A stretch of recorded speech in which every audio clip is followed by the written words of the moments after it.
Forget about the past, Chico. Let's worry about the future. We want to know who your three guys are. Is it the Nacho Man? I don't think so. And what about the immortal Huckster? You know, you tell billionaire Ted to break out the money and get anybody you can, because the big Mang and the medium-sized Mang and our surprise buddy are gonna carve them up. I want to ask you a question right now. He's had his say. Who are they, man? Who are they? I can't tell you. I'll tell you tomorrow night on Nitro. That's the deal. You can't tell us? You don't jack us around, don't jack. Oh, for Christ! Whoa! What are they doing? Security! Get up there right now. No! Get security up there! Unbelievable!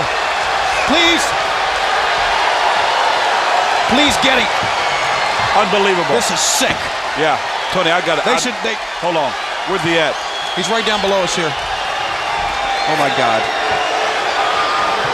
We're going to need some medical attention right now. Yes. Right now, ladies and gentlemen.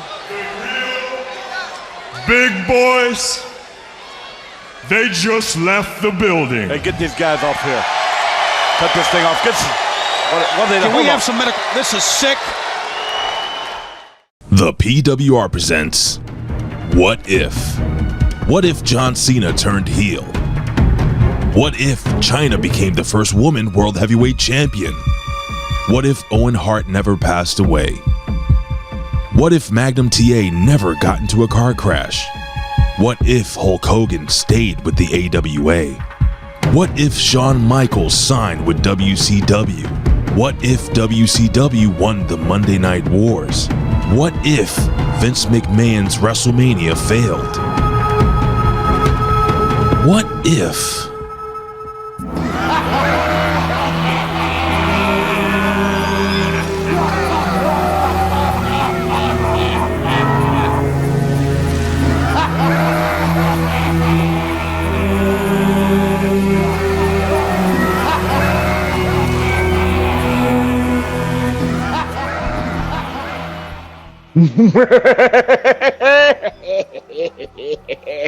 I haven't laughed like this in a while, Reflectionites. And if you know why I laugh like this, you know the 12 that ride strong, the magnificent 7, the elite 8, the naughty 9, the terrific 10, the essential 11, the tubular 12. That is because when I laugh like that, we're going to change the course of wrestling history. We're going to change what happens. You know, everything is hindsight. We're going to change. It's going to be like Doc Brown and Marty McFly. We're going to change the time-space continuum of professional wrestling. And it is a special What If here at the PWR podcast at the Hameen Media Group at podbean.com. What's up to all the Hameenites? What's up to all the Vitoites? What's up to all the PWCites? And what's up to all the ites? We're going to have some fun right now. But before we even talk about the show, I must introduce myself because I am vain like that. I can't change the future about that, but I can change the past. Because if I change the past, I look 8 years younger. If I change the past, no grays. If I change the past, no grays on my pubes. So I must do this right, and I must do it gloriously. I'm the most stupendous one. I'm the most charismatic one. I'm the most scholarly one. But most importantly, I am the most glorious one.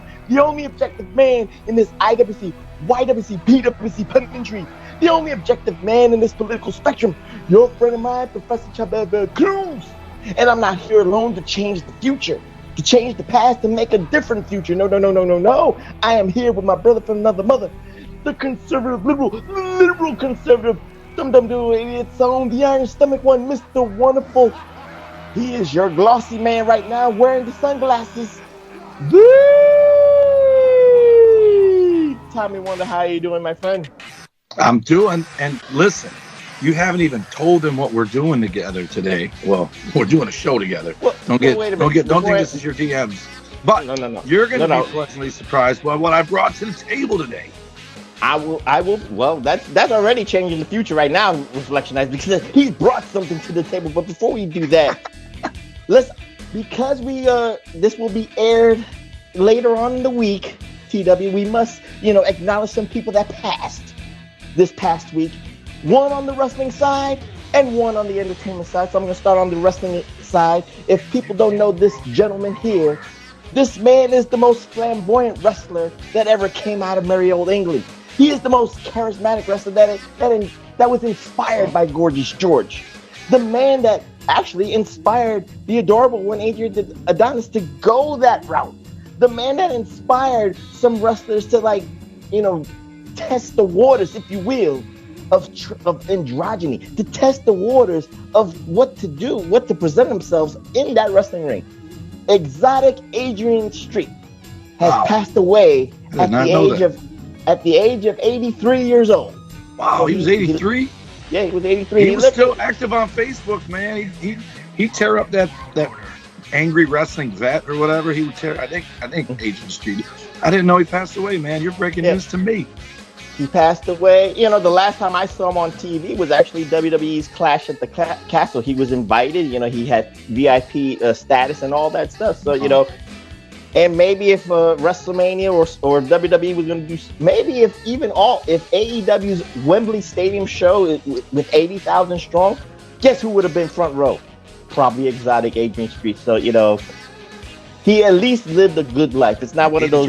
That's a good run. It's only 33 years away. That's scary, but that's still 33 years away. So yeah, so I'm gonna say this. I saw him a couple of times in Dallas. I saw him a couple of times in the NWA.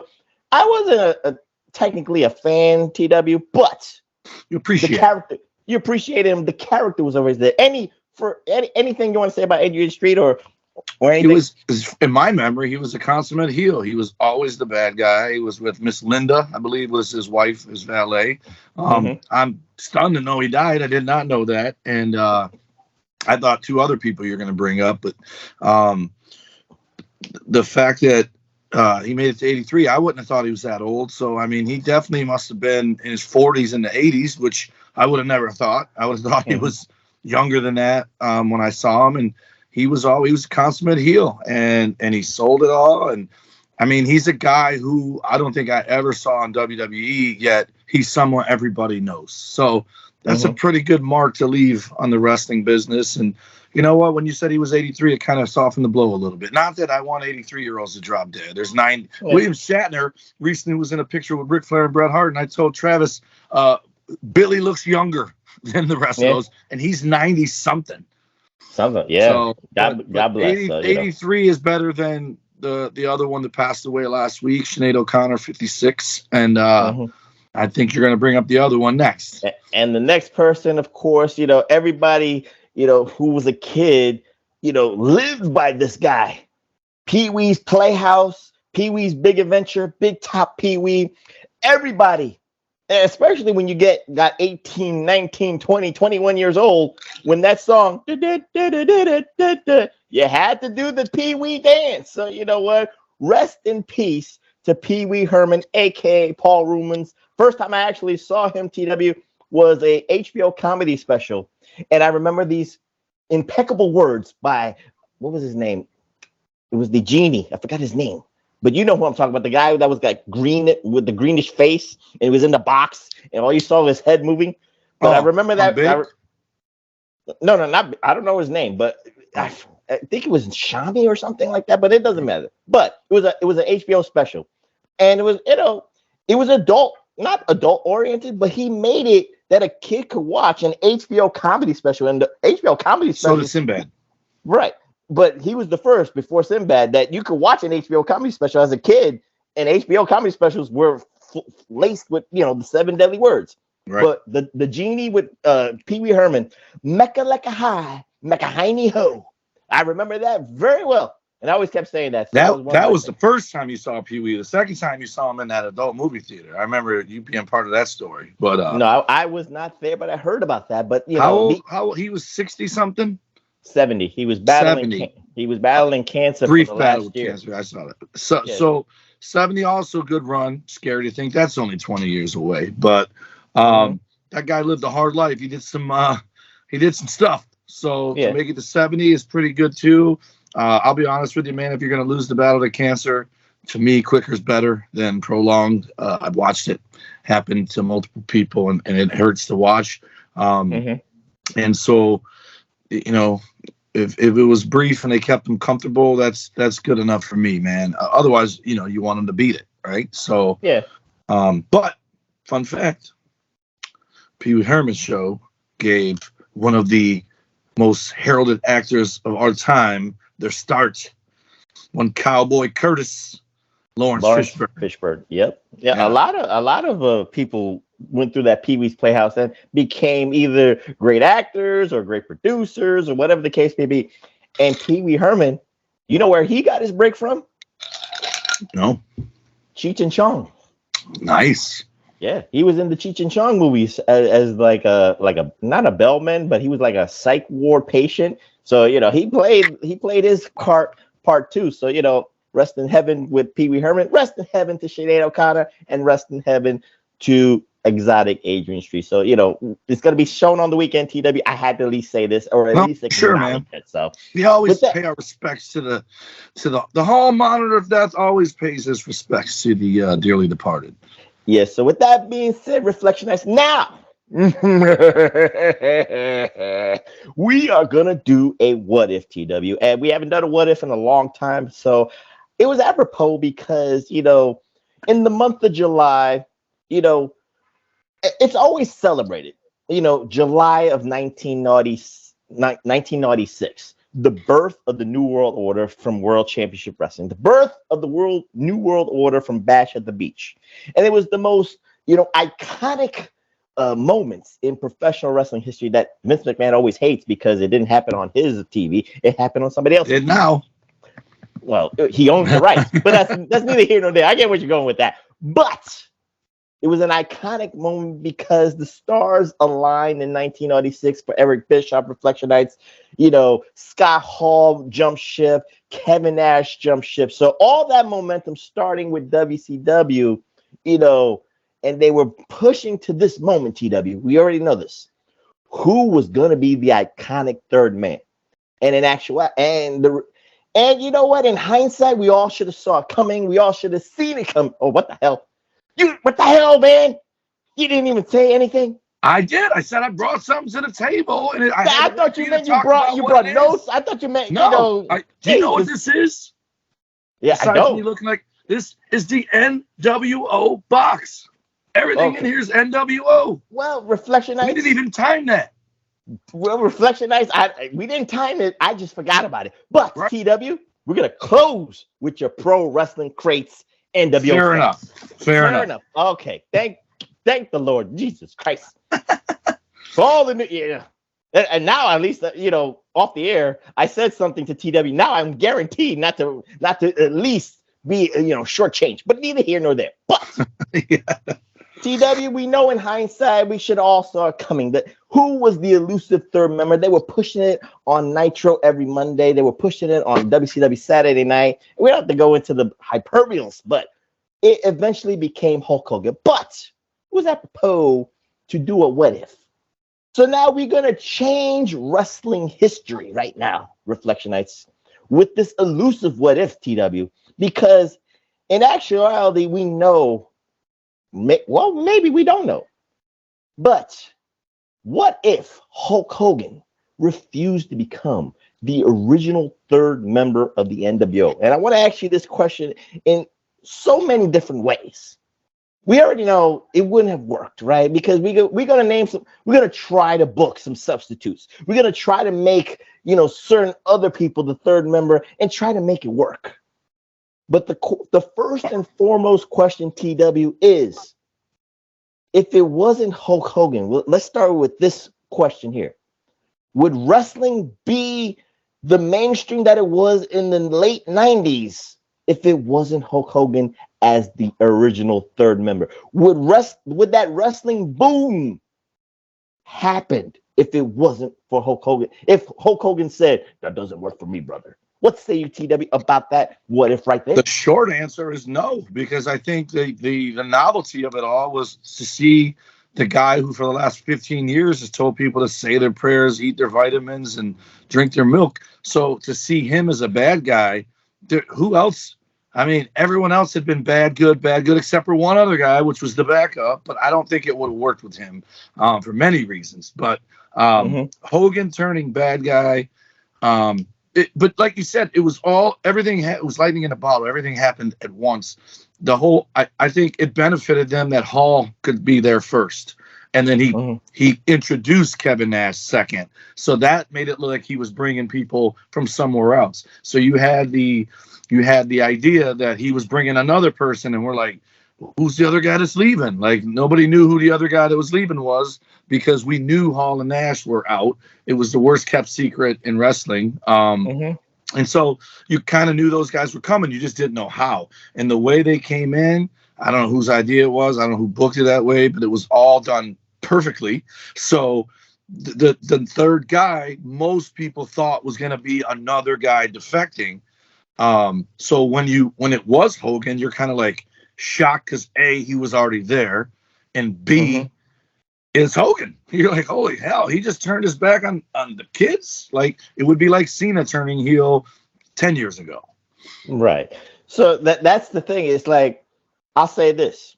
Would wrestling have gone mainstream? Because again, like you said, the ripple effects really were perfect.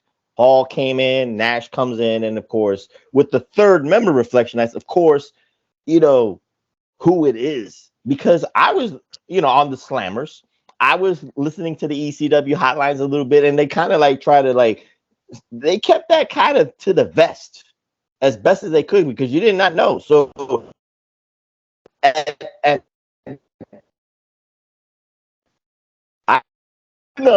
lost you on picture, TW. I was good enough to at least know, the ins and outs of the business to a degree. Right. And I know you was wrestling in the highways and byways, so you probably might have heard something. I something. was the third member. What happened? What happened in the negotiations? They didn't offer me enough money, and I was like, "Nah, not doing it." Jesus, they didn't offer you that ballpark and a coffee? I was 2 years in the business too. I wasn't all the way green anymore. I was starting to brown up a little bit. There you go. But again, like you said, the stars aligned. And I guess I'll say this. I agree with you that wrestling would not have gone to the national platform that it was. Back to the national platform because of what Hogan represented. Because not only was he the perfect third person, but what he represented, because he represented from the 80s, the first wrestling boom, you could say, to a degree, rock and wrestling. He was the first iconic figure that everybody knew from the Sports Illustrated covers, from even those bad movies, you knew the name Hulk Hogan. So A-Team, Rocky 3 is not a bad movie. Well, or 2. Well, Rocky 2. Is it 2 or 3? 3. It's 3. Well, Mr. Nanny was a bad movie, and Suburban That's after. That's after. But again, when he was riding the lightning, it was good stuff. I'm just saying, tit for tat here, TW. You got to know that there is bad movies, but he was a household name that people know. If they did not know anything about wrestling, they at least heard the name Hulk Hogan. So that's why it was the perfect storm of that. And because of him joining, the NWO, what was the end result of that? WCW caught the feet and rode the wave. Of course, Eric Bischoff's 83 weeks. He will even say it himself. If it wasn't because of Hogan joining the NWO, how would that Nitro Raw thing, TW, would have went? Right. I think they would have just traded, 1 week Nitro, 1 week Raw. It would not have been the 82. I don't even know if they trade. They might have got the first, the episode after the pay-per-view would have been maybe a win, but that would have been it. Because if history shows us anything, this is like the first thing they did right, and inevitably they even got this wrong because they just bled it from too long. But they always found a way to mess things up, and for whatever reason, this was perfect. Like, you could. Yeah. There's only one other guy I think who would have made it still a ratings war, but not necessarily back in national spotlight. And there's one man. Oh, we'll talk about that in a second. But I agree with you, because what Hogan represented was I changed the channel to Nitro because I wanted to see Hogan in that light. I wanted to see Hogan as the ultimate bad guy because, again, we could go back a little bit, Reflection Nights, to 1995, where Hogan's dark side persona was there. He was in black tights, but it was so ridiculous. He wasn't a bad guy out of convenience. He wasn't a bad guy because he wanted, pay me and I take the money and all that stuff. TW. He said he was a bad guy because out of necessity to go against the Dungeon of Doom. So he had to sacrifice the training, the prayers, and all that stuff. And you and I, what did we do? We laughed at out the box. We were like, this is the most ridiculous way Hogan is trying to present himself and trying to save his own character because, again, Reflection Nights, remember that those elusive words, TW, that doesn't work for me, brother. He was trying to protect his brand as the all-American good guy. He had the charities, he had the business ventures, but everything was very, positive oriented. Everything, he was protecting the Hulkamania brand because that was Americana no matter what. So, we go from that standpoint. So with that being said, that's why I said, the Nitro thing, you're right. With Hogan there from July of 96, and I'll even say this, to Starrcade 96, where he fought Piper, everything in between, it was perfect. The War Games was perfect. The shit with Macho Man was perfect. The shit with Piper was perfect. So you're right in all that stuff. And who was joining the NWO when it was just a giant and it was small. It was very small. And like you said, it the lightning in the bottle, but they didn't fuck it up. Then we don't have to talk about 97. We don't have to talk about 98. But what year was Hogan Warrior? Was that 97? 98. That was 98? Yeah. Oh, boy. That was when they were scraping the barrel then. There you go. So, again, with the wrestling boom, TW, if you will, because WWF rebounded in 97 with their Attitude Era, you could say.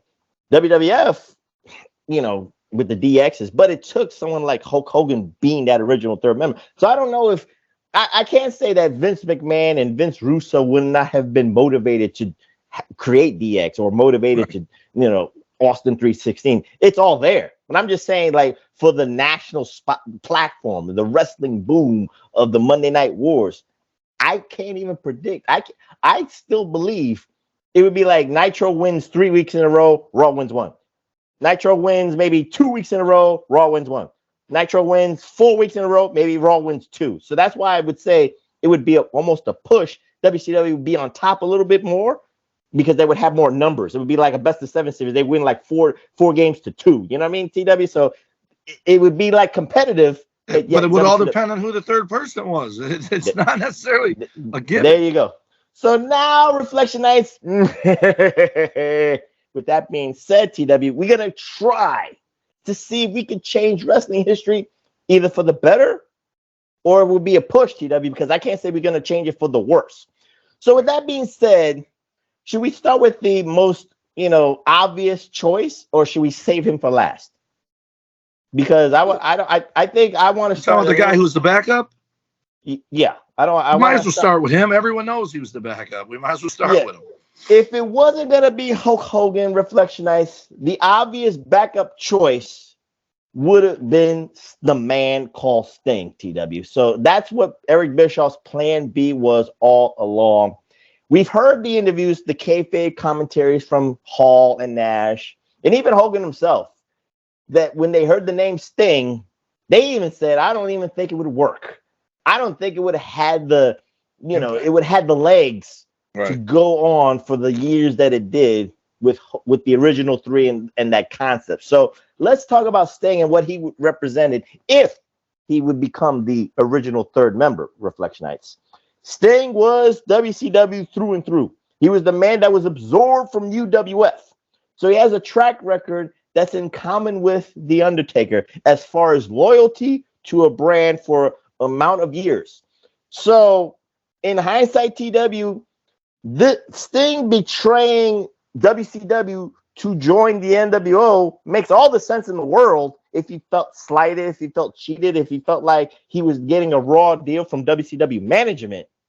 But what say you, TW, about Sting? How would you make Sting the man and keep the shit going, or keep the money train going? Here's the problem. Here's the problem straight away.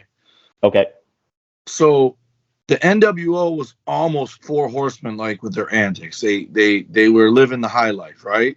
Mm-hmm. Sting would have had to lose the makeup to do that. Otherwise, it would have been ridiculous. Whenever he came out in a suit with the Horsemen with that makeup on, he looked ridiculous, right? Like other times he'd come out with a suit and wear sunglasses, which was fine because he's hiding his face, whatever.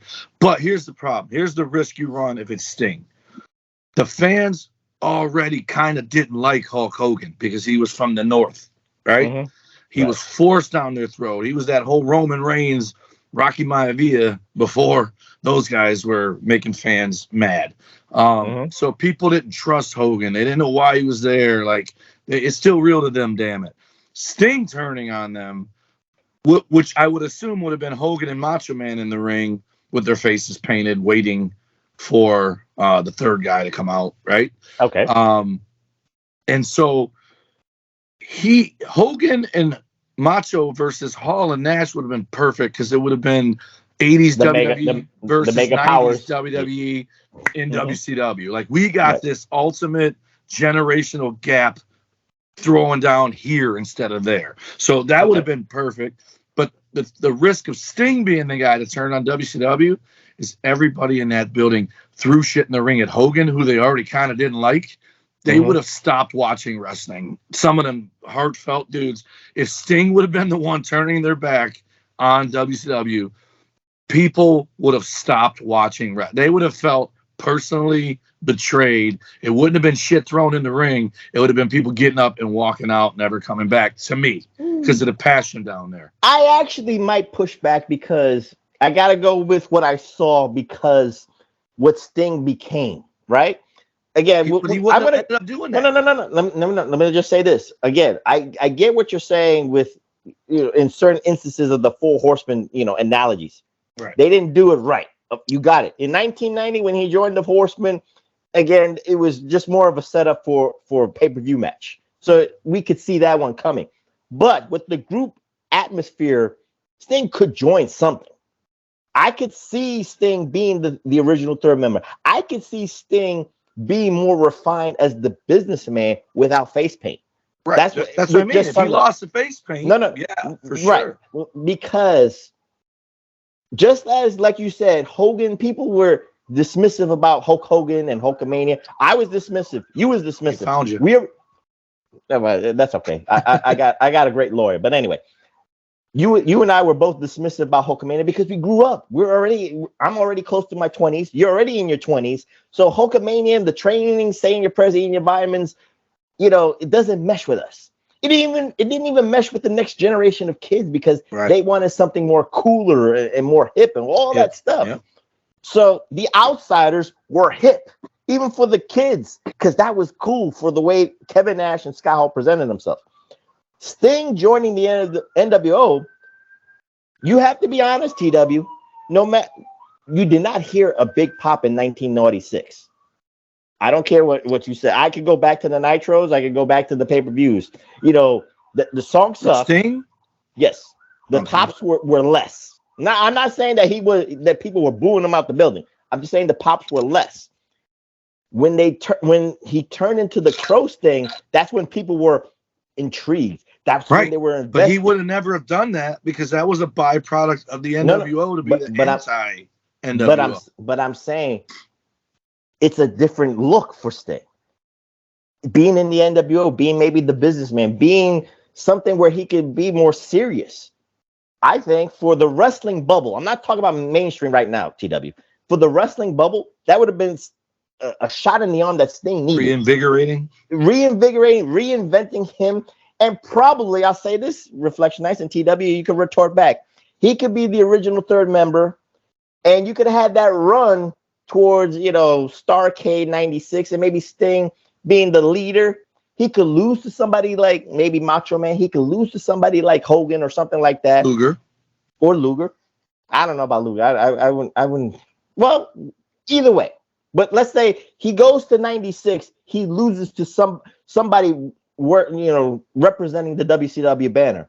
I can see Hall and Nash kicking him out of the group, kicking him out like the Bloods and the Crips and all that stuff, just kicking him out. And then he joins back to WCW. It'd be like Luger quitting the Four Horsemen. You know what I mean? It'd be like Sting actually getting kicked out of the Four Horsemen. You get beat down to get your revenge. What say you about that scenario for Sting? But then they'd have to replace him with probably Hogan or somebody, and then it would have been too late. You're not going to get the same momentum you got when Hogan was the first. I'm not saying we name a replacement. I'm just focusing on the Sting angle right now. If we don't, then it's done in the water already, because now Hall and Nash are just a tag team. They're not a unit anymore. But I will say this. Sting had already been starting to grow his hair out. He stopped bleaching it. It was darker. He started having that 90s mushroom cloud haircut. So he easily could have got rid of the makeup, put the sunglasses on, and been like that. And then dropped the ball. When Shawn Michaels lost to Austin, there wasn't an actual turn, but he left. And DX was rebirthed with adding the Outlaws and a returning X-Pac, who was six-pack down there. And they basically said Shawn dropped the ball. It would have been very similar to that if Sting lost to somebody and they did, hey, man, you're not cutting the mustard. And it would have made sense because he wasn't WWE with them. That's also why it wouldn't have made sense for him to be with them, right? Hogan, it just looks like he was there for a couple of years waiting for his buddies to get down there, even though they were never affiliated in the WWF together, the three of them. But I don't think Sting would have worked. It would have worked short term, but it wouldn't have been 83 weeks. It would have been, like you said, 6 months tops. Right. I'm just saying because I can see it lasting for the year. I just don't see Sting lasting for the long haul like Hogan did with the representation. We have to, put a Band-Aid on something that was so good and so hot. So I'm just being realistic too. Right. I can't see Sting being, the NWA lifer, even though he's been wearing the Wolfpack colors and all that stuff. But again, neither here nor there. That's semantics right now. That was the worst version of Sting ever until Impact's Joker. Well, Impact's Joker is better than Wolfpack Sting. I'm just saying. But the Wolfpack Sting was horrible. The red paint was horrible. The way he acted was horrible. It was terrible. But again, now we're really trying to change history again. We're changing the perception of history. But again, I don't think he ever becomes the Crow Sting if he is the third member. There would have been no time to do it. No. I think again, what it represents in my eyes, he just needed that like reinvigoration. Sometimes you just need a quick heel turn so people can hate you. Right. But then like you say, they miss you. They miss that original character. We've always loved the beach going Sting and all that stuff. The Hollywood, Surfer Sting. So whatever. Beach going Sting. Whatever. You know what I'm going with. But anyway, the cops were coming. I had to hide out. I had a question for you. How does Billy Gunn retire before Sting?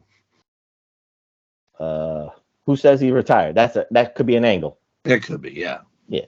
So let's look at another potential third member.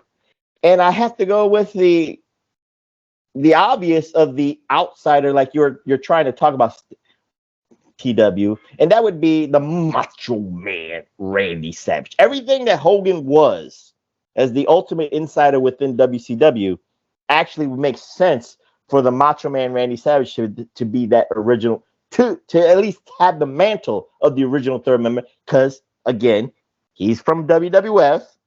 He knows the inner workings of WCW, and he could be the ultimate, insider trader, all that stuff right there.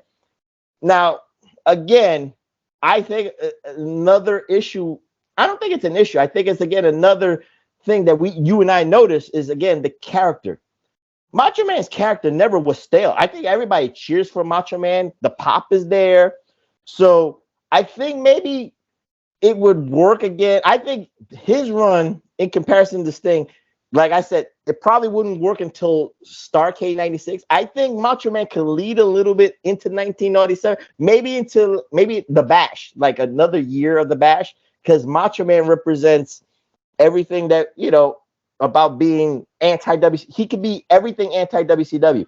And everything that he was when he eventually joined in 1997, he could have been the inaugural leader. Yeah. He could have been first. He could have he could have took Elizabeth under his wing and all that stuff. He could have done all the crazy psychopathic shit that Macho Man Randy Savage was doing as a good guy or as the babyface that we felt, because remember in 1995 and 1996, he had that war with the Four Horsemen. He had that war with Ric Flair, and Ric Flair was fucking with him, his mentals, because he was spending Macho Man's money on Elizabeth and all that stuff. And Macho Man was kind of like committed. He had to go to therapy and all that bullshit. It was a fucked up. It was a stupid angle, but you get where I'm going with. You could say there was layers.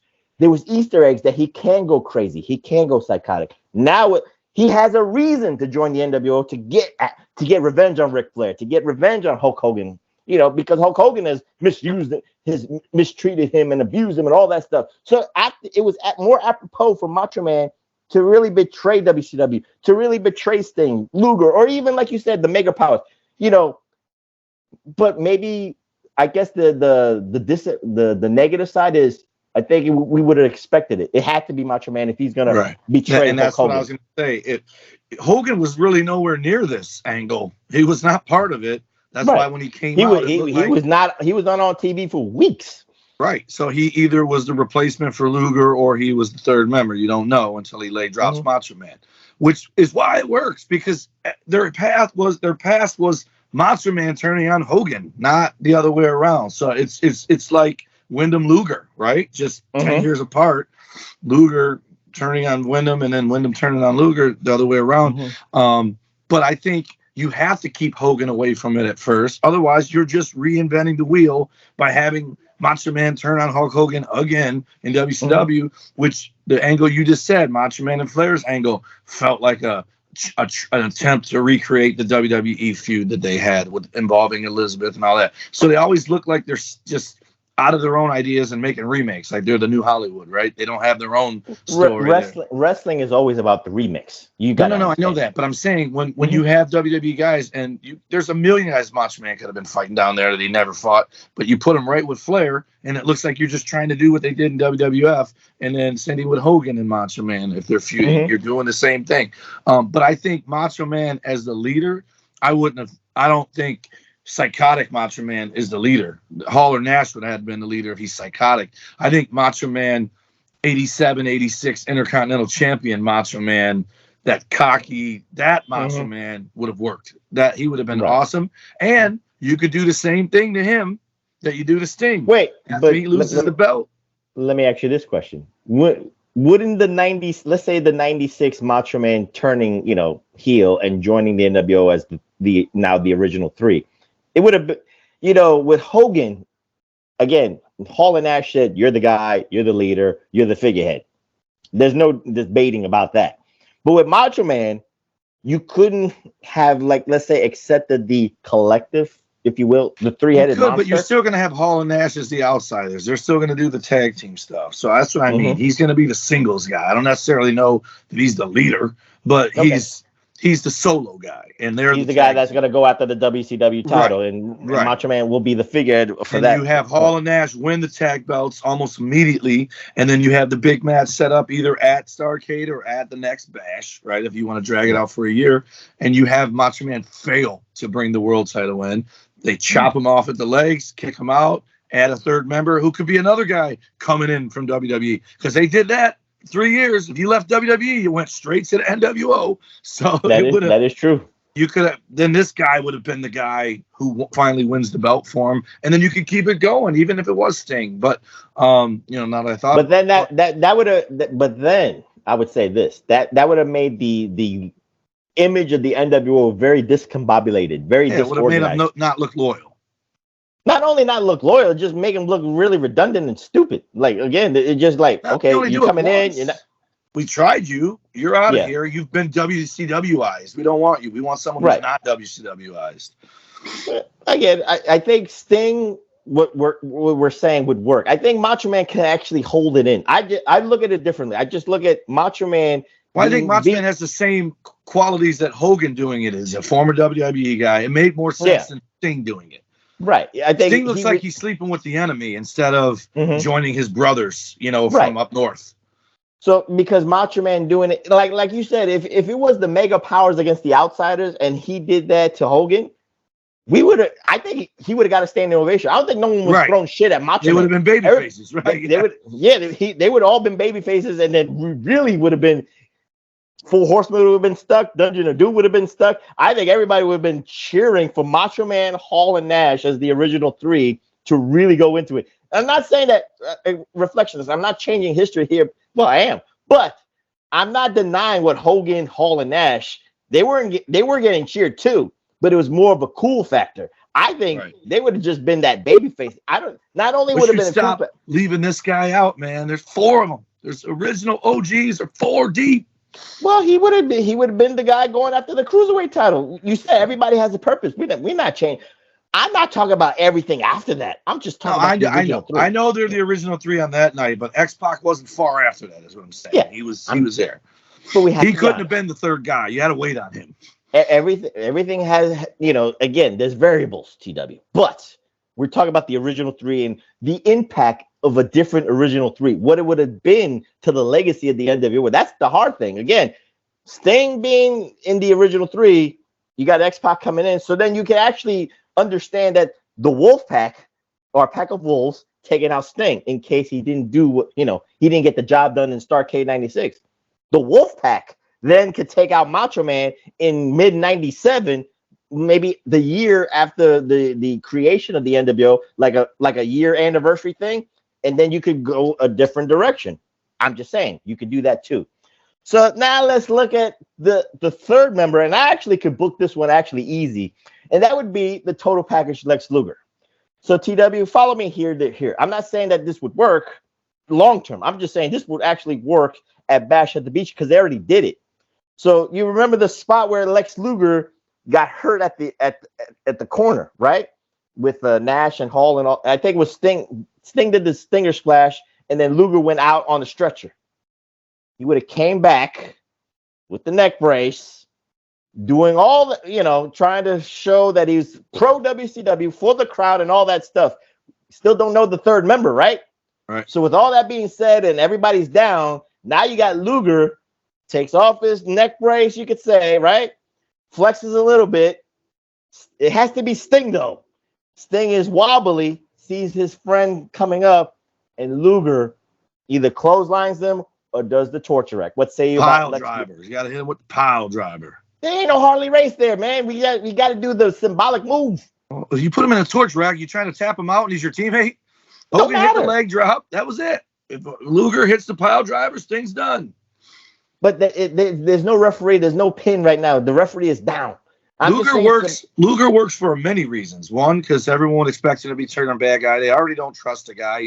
He's basically Randy Orton and Big Show. The only 2 guys are in the same company of him as back and forth, baby heel, baby heel, baby heel. He works because I think they still hate him the way they hated Hogan when he turned. He was just in the WWF because he just came back in 96, was it? And he could be 95. He could be the first guy with all that intel. Right. To tell them. Waiting for his guys who he did rub shoulders with in WWF, right? Right. He had matches with those guys. He didn't necessarily, they probably teamed together at some point too, house shows, whatever. But I think Luger makes more sense, but I don't know that it moves the needle the way Hogan does. I don't know if it moves the needle. I still don't think Sting and Macho Man get more people to watch. Hogan does. But I think Sting and Macho Man, you still get the same people watching, and Luger same way. But Hall and Nash already started getting people to watch, so maybe people were like, "Oh, I remember Lex. He was red, white, and blue," and they're like, "Oh, look at him now. He ain't red, white, blue no more." So I like Luger so far of the 3. Luger's the one. First of all, he's a former world champion, so putting a world title on him doesn't sound weird. Right. Okay. He's definitely a solo guy. His tag team title reigns were always with Sting or with Barry Windham. And he's a businessman. So he's a businessman. Anything that makes him a lot more money. He's used to the finer things. He's got his own bus.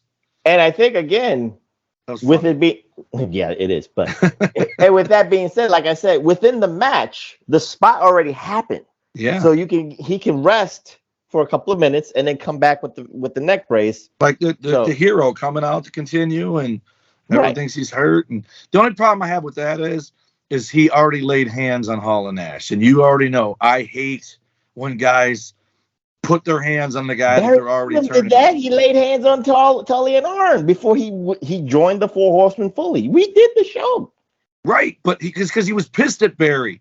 He would have no reason to be pissed at unless okay, Sting hits the splash on Luger because Nash moves, and that's why he gets carted out, and then he comes back out pissed off. Then it makes sense. But then you can't act like he was the third member all along. I'm just saying you can lay hands. It has, and it was Barry that hit Tully and Arn before he turned on Luger, not the other way around. But I'm just saying, as long as you hit hands, it doesn't make it look weird. I'm just saying, again, Luger hit hands on Hall and Luger hit hands on Nash. It doesn't look weird. I think the spot is there. It's just the perfect storm, especially in the wrestling bubble, that works. It's the perfect storm that Luger can actually be, again, refined. He could turn into his horseman character with the suits, but be the leader because it could work. Because he was never the leader of the Four Horsemen. He had aspirations to be a leader. Like you said, with himself and Harley Race, he was already refined in that kind of atmosphere. He was refined in that kind of, imagery and presentation. So it would work, again, in the wrestling bubble. I agree with you 100%. Can it work mainstream? No. But Luger did get a semi-pop because he was the first to come with the debut episode of Monday Nitro. It turned eyes to the product. So again, that momentum of Luger doing it, how long would it last? I would say this. Out of Sting and Macho, he would be the longest. Yes. Because he's a heel. He's a natural heel. Number one, Reflection Nights. Number two, this would be a collective because he would remember his days of the Horsemen and how you would book it. Like you said, X-Pac's coming in, the Giant would turn. So you're getting that organizational feeling there. And as Lex Luger as the figurehead, he already knows how the Four Horsemen operate. He already knows he could divide and conquer with the Dungeon of Doom. So everything works with Lex Luger wrestling storyline wise to at least carry it to maybe 1998. I'm not saying that, he is the one that could kick out X-Pac. He's the one that could kick out the Giant. He's the one that could kick out Buff Bagwell or whatever the case may be, or like remember that Nasty Boys? Hogan thought that the Nasty Boys thought they were in the NWO, but Hogan said, "Hell no." He could have done that shit too. Right. So I'm just saying that Luger has the figure. And he did some awesome stuff when he turned heel with Harley Race. So like that stuff was next level Horseman, like Luger elevating. So yeah, I think he's the best choice of the three so far. And also the same build up for 97 Starrcade could have been made for Sting versus Luger, and there would have been a story to tell. They were former best friends. Sting can't believe Lex turned his back on WCW. All of it still works. And it works even more because their history is way deeper than Sting and Hogan's. Right. So, Reflection Nights, we're going to go with a little bit of a wild card because me and TW was brainstorming, and I'll give all the praises to Allah to TW because he's the one that said this, not me. So I'm going to give it the floor to TW because he has a different name and he has a different scenario. So, TW, you give out the name of the wild card that you would think would be the perfect third member to the NWO. He'd have to be gone a couple years early for this to happen, but I think a way to make that happen is the guy Shawn Michaels. All right. So before I say this next name, remember when Bret Hart, Vince McMahon mortgaged his house, sold cars to give him that 10-year deal or life deal. So say if he does that and then sticks with Bret, but then it's Shawn he lets leave. But in 96, when Shawn wanted to leave because he was mad that Hall and Nash left and he wanted to go with them. So imagine quietly. I know where you're going with this, but I could actually change it right now for you. WrestleMania 12, Iron Man match, Bret Hart successfully defends the title against Shawn Michaels. Right. Shawn Michaels then gets pissed once his release, and Vince McMahon has no choice. Go ahead. Right. I'm just giving the variables for the 30-day non-compete because he's not making 90. But remember the Clique. The Clique knew the rules and knew the loopholes of contracts. They work with each other, so it would work after WrestleMania. So go ahead, TW. So now And so Sean, with no one even knowing that he's not even with WWE anymore, that dude comes out and it's the third member. You don't even have to do a heel turn like Hogan dropping the leg. Shawn Michaels just comes out and everyone knows immediately he's with Hall and Nash. It makes perfect sense. It would have ended WWF because now Brett stays. He's not the guy leaving a year later. So he stays. Brett and Austin is what really started the momentum for Austin's popularity. So you still have that. So you still might have everything in WWE do the same thing because Michaels is only there 6 more months after the screw job, right? So give or take, yeah. So he's not really, I mean, he's there for the DX part, but that's not even that long, right? So maybe Brett's the guy in DX. And I still think the Hart Foundation is probably one of the most underrated cliques, factions ever. That view of, and I don't, like I said, God rest his soul, I'm not a big Neidhart fan, but when you can have Neidhart in a group and they all just look badass to me, like Neidhart, Owen. Let me just go with this. Shawn Michaels Reflection Nights cannot enter from the back. He cannot enter from the dressing room. You gotta come from the crowd. He's got to come from the crowd because that would be the like Hall did. Because then it would be apropos. Because how did Hall enter? Only Nash entered like in the back, so it kind of looks kind of stupid. But we could give a pass on that. Hall entered the way he did, and that was iconic. Shawn Michaels would have entered just like Hall did, and everybody's looking. And then who gets the super kick? TW, pick your poison. It's got to be a guy. He's got history. I would actually I got to do it with Sting. Well, of course, Sting's going to be the guy, but Macho Man, you can't have Macho Man being the ultimate like flub. It would be more because you want. But they have history, is what I'm saying. If he super kicks Shawn Michaels, then obviously he's letting the world know I'm NWO or I'm with these guys, right? I don't even know if they're called NWO with him. They might have called themselves the Clique. No, they would have called themselves. But they would have never given up reign. The three of them would have been on the same page.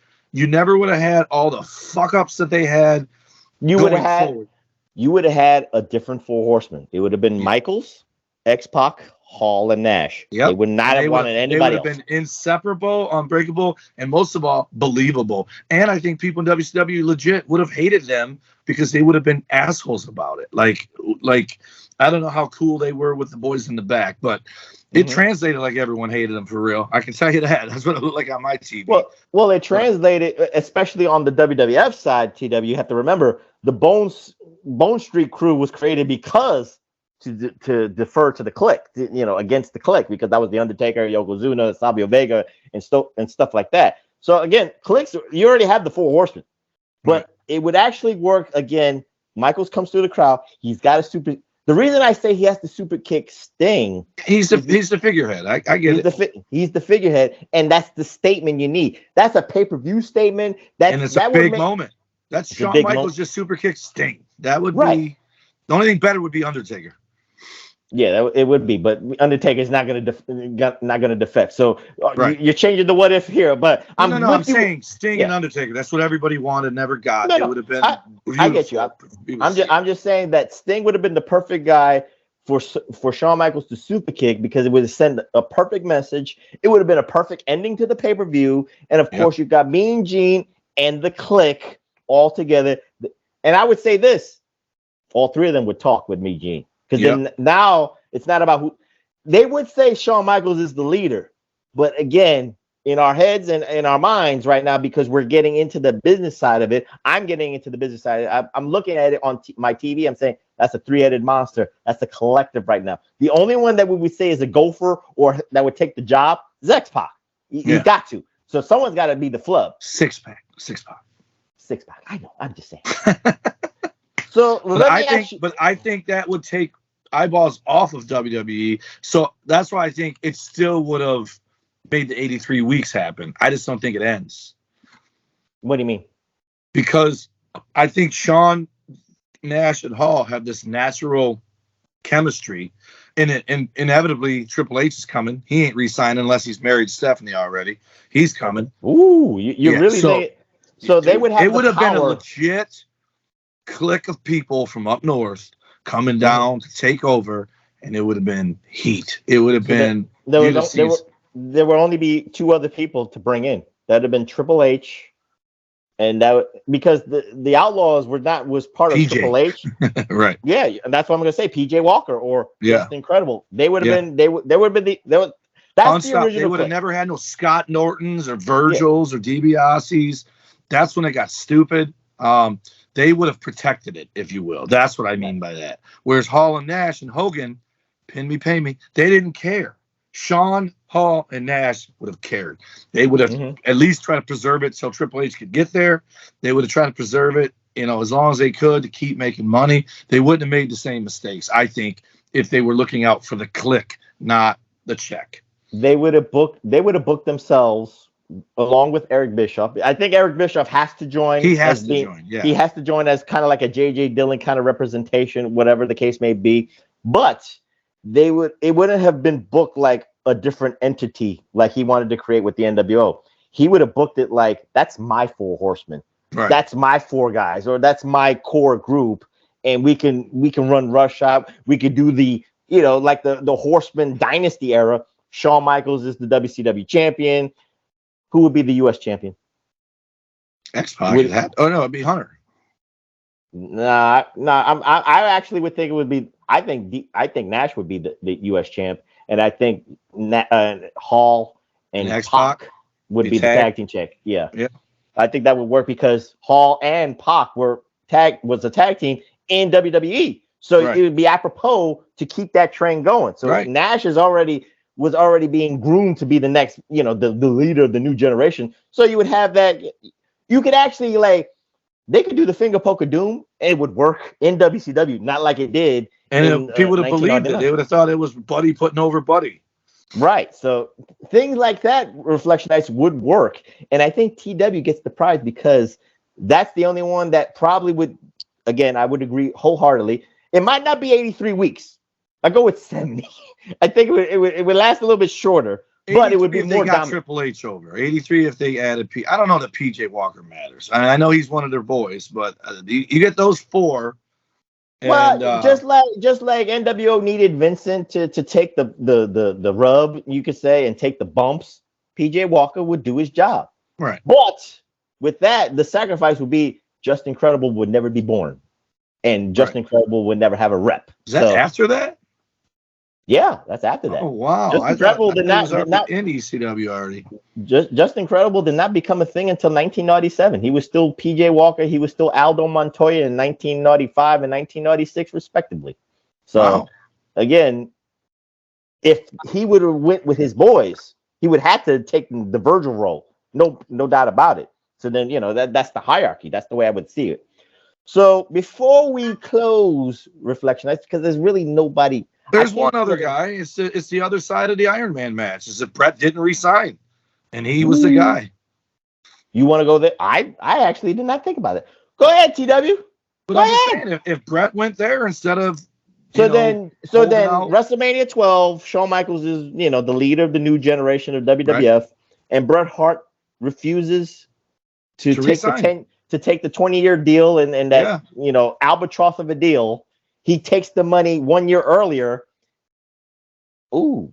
And what I like about Macho Man, what I like about Shawn, what I like about Brett is there is a championship belt that everyone holds in high esteem because of the people that made that belt historically one of the greatest titles there ever was, and it's the IC title, and they all held it.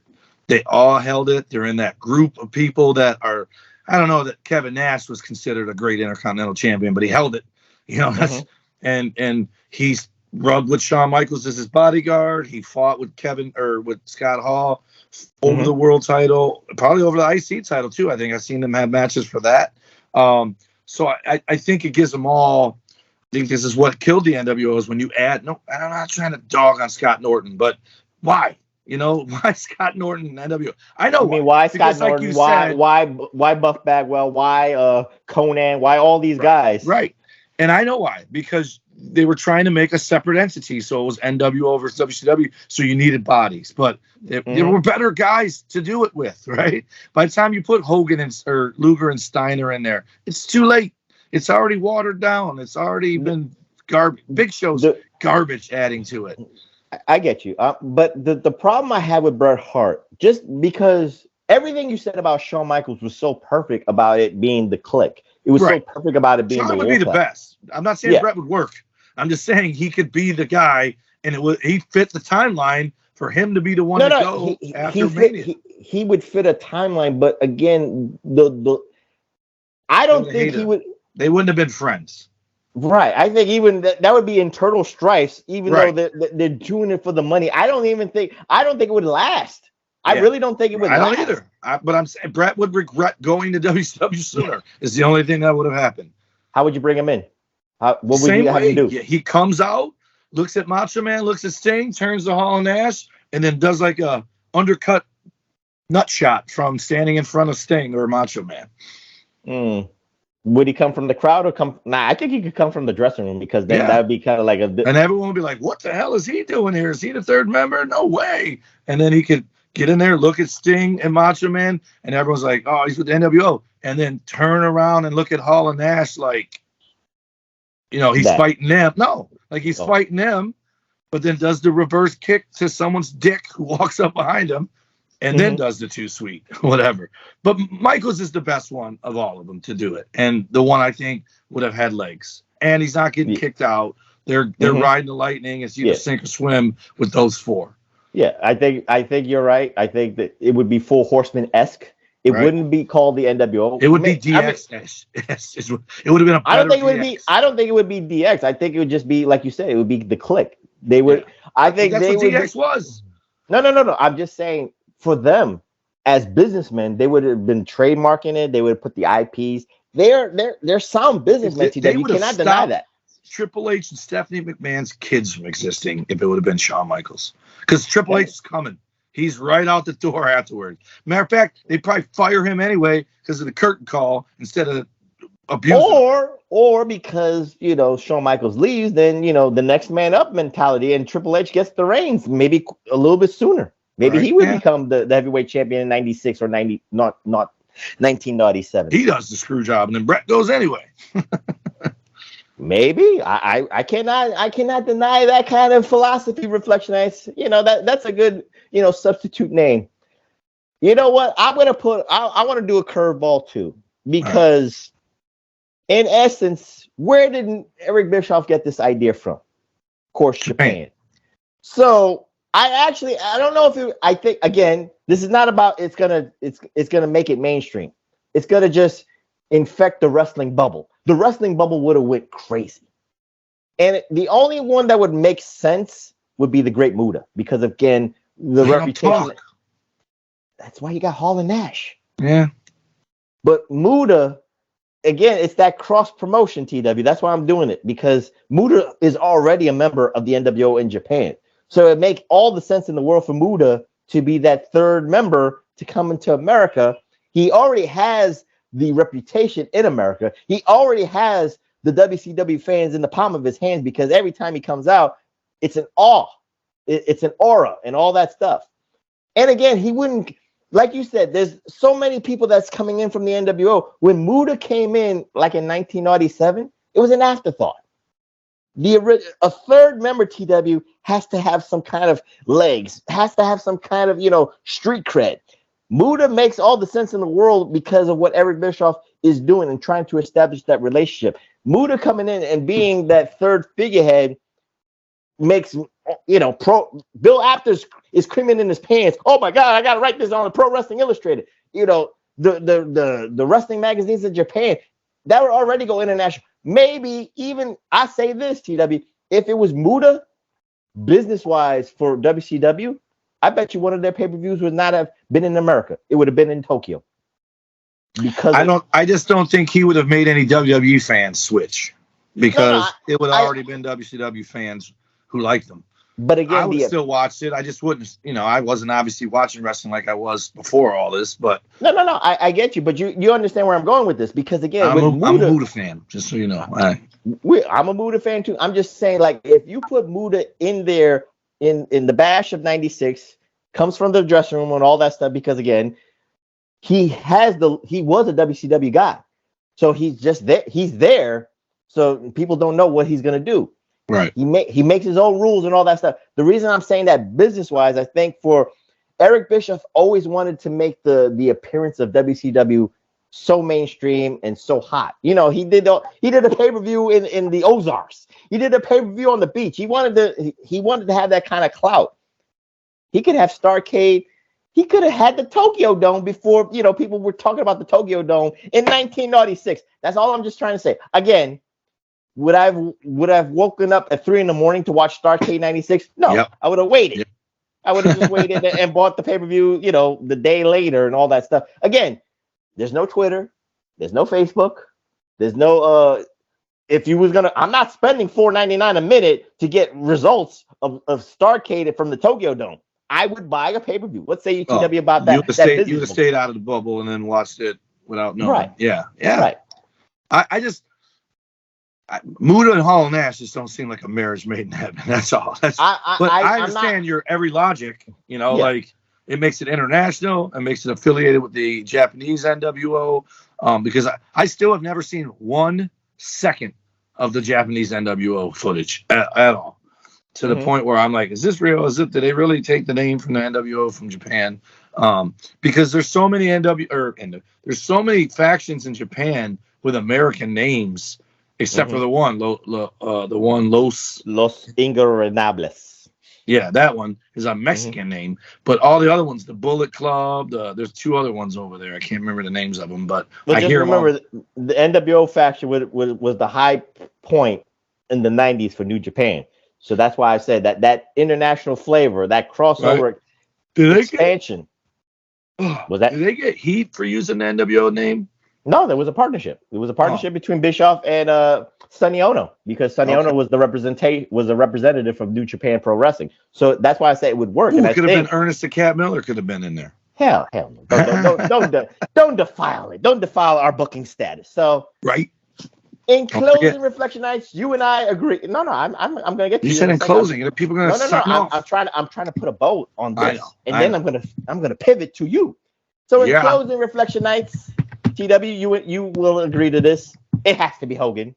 It has to be Hogan for the mainstream. It has to be Hogan for the Jay Leno show. It has to be Hogan because he still has the movie connections and all that stuff. It has to be Hogan so this way Vince McMahon can do what he did on his side to bring the Attitude Era. And it has to be Hogan to light the fire under Shawn Michaels and Triple H and Bret Hart and Austin and all the guys were like, hey, we got to beat that. So, yeah, I agree. It's got to be Hogan. And it has to be Hogan. But Sting would have been, I think, of Savage, Luger, Sting, or Hogan. I think Sting would have been the worst one. Not worst, but the least successful. And the most successful would have been Luger. And if we wanted to really pivot, Shawn Michaels, that would have worked beautifully. That would have been a huge coup if he got all 3 of those guys within 3 months of each other. So while we close on this what if, because this was a fun what if, we got to close with an unboxing. Since we're talking about the NWO, it is apropos that TW has a NWO Pro Wrestling Crate unboxing. TW, the floor is yours. Wouldn't it be funny if this isn't? Because remember the other time I thought it was supposed to be something and it wasn't. No, you read it. I remember you distinctly said on a piece of paper that this was all NWO. The black and white Pro Wrestling Crate. I saw Buff Bet. I got my wish. Buff Bagwell, you got a Buff Bagwell. This is not my wish. I stand corrected. Wait, I saw the Outsiders. I've been wanting to buy an Outsiders shirt, and I've been waiting for this box. But it's the movie Outsiders, and every one of them is Razor Ramon. I'd wear it because I love that movie. So I'm not mad at it, but I still need an Outsiders shirt now. Well, WWE owns the trademarks of the Outsiders logo and symbol. That's the 6-pack. Oh, yeah, I guess that way then. Look at that. And yes, this is my least favorite. It's weird that he'd be the guy on the shirt to me. Well, he was a member of the NWO, Macho Man Randy Savage. It's black and white. But me, I'll wear a Macho Man shirt. I ain't mad at it. This isn't the chase. All right. The pin Eric Bischoff. That's good because I don't care about the pins. Oh, no way. An NWO banner. It's going to be going up. It's going up. Cool. So far, so good, man. Well, you got a book. decent t-shirt. It's probably Scott Norton. Oh, no. Big Papa Pump comic. One day I'm going to read all these. I got an Adam Cole comic book. Now I got a Big Papa Pump. You mean you haven't read the comic books in the toilet? No. Oh, okay. Not the chase, but it doesn't even say there's a chase. Well, no, maybe it does. Well, that's awesome. That's a huge Scott Hall fan. You know that's the Memorial Day Scott Hall invading WCW look. Yep. And there can only be one other person that's on this. Well, I guess it could be two. It ain't Hogan. That's for damn sure. That's what I'm thinking it is. Hogan or Nash. It's not. I know Hogan's WWE. That's the buff. I knew it. I knew it. He's buff and he's the stuff, and he got arrested a couple of days ago. He just got arrested. Yeah. Mm-hmm. Intoxicated on drugs, I think it was. Yeah. Yeah. Poor guy. Overcomes those demons. Yep. My favorite box. My favorite box. I'm sorry that it wasn't Hogan, but I knew Hogan was not going to be there because he has a Legends deal with WWE, so he can't be on the Pro Wrestling crate. So then the same must be said for Nash. Yeah. NWO banner. That's awesome. I love it. I love it. I love the shirts. Yeah, Macho Man's deal just ended. They just pulled a figure that was going to be his. That's gone now. Oh, okay. Yeah. So he's going to be on the stuff that Cardona and Myers do. They're making Macho Man figures for that. Yeah, they just announced it recently when they pulled the other Macho Man one. Next month's crate. Mm-hmm. Dude. What? Of course, the last three guys ruin it. But first, Bryan Danielson. It will always be Daniel Bryan to me. Mm-hmm. Sting. Jay White. I like Jay White. Mm-hmm. Loose Cannon. Brian Pillman. Okay. He's got a figure coming out with Cardona stuff. And then Skinner, Brody King, and Butterbean. I can only hope the sticker, the keychain or whatever pin and picture are Skinner, Brody King, and Butterbean. But Butterbean's going to be the picture. Guarantee. I'm calling it Reflection Nights. It's going to be Butterbean. So with that being said, we close on this what if. We close on this unboxing pro wrestling crate NWO style of TW. So we're going to take a week hiatus. We're going to take a week break, so this way we could, recharge our batteries. So we'll be back in 2 weeks. We'll go episodic. We could do maybe a movie. We could do a rivalry. We'll do a spotlight. Who knows? I'll keep you on your toes, Reflectionites, but I'll keep you on your toes. But we'll be back in 2 weeks. So, TW, give out those socials so we can get out of here and be gone for 2 weeks. Yeah. Pro Wrestling Coalition Network sponsors us at PWC Network at podbean.com. Hameen Media Group is also at podbean.com. HMG can also be found at channelattitude.com. We can be found on Twitter at PW Reflection. I mentioned Travis, so at Nuts and Volts PW, VOELTZ Volts PW. Can't do any of this without Big Ray, at Big Ray Hernandez, on every social media app there is, and probably stuff I don't even know exists. You just type in Big Ray Hernandez, you'll find him. He does all this stuff for us.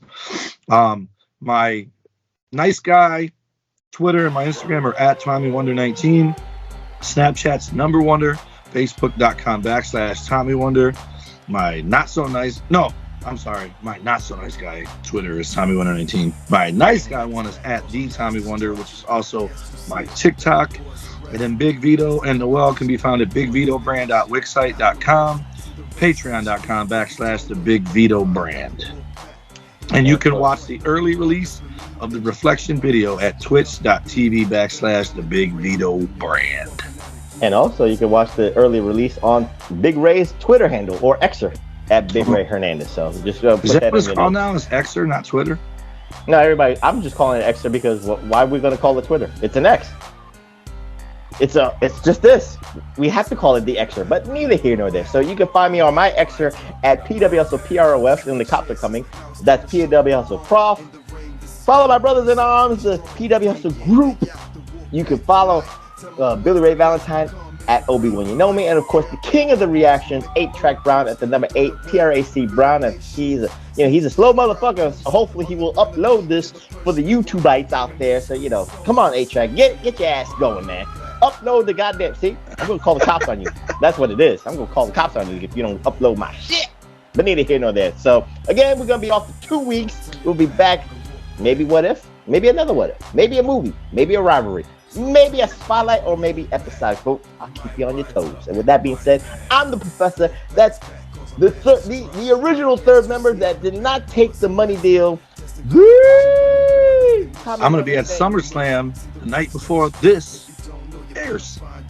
Oh, enjoy yourself. So maybe Yeah. in 2 weeks we will hear the SummerSlam report from the Tommy Wonder. So with that being said, good night, and we'll see you in 2 weeks here at the PWR podcast, the Pro Wrestling Reflection podcast at Hami Media Group at podbean.com. Chico. Give me a too sweet. Give me a too sweet. There you go. You might wind up in a body bag.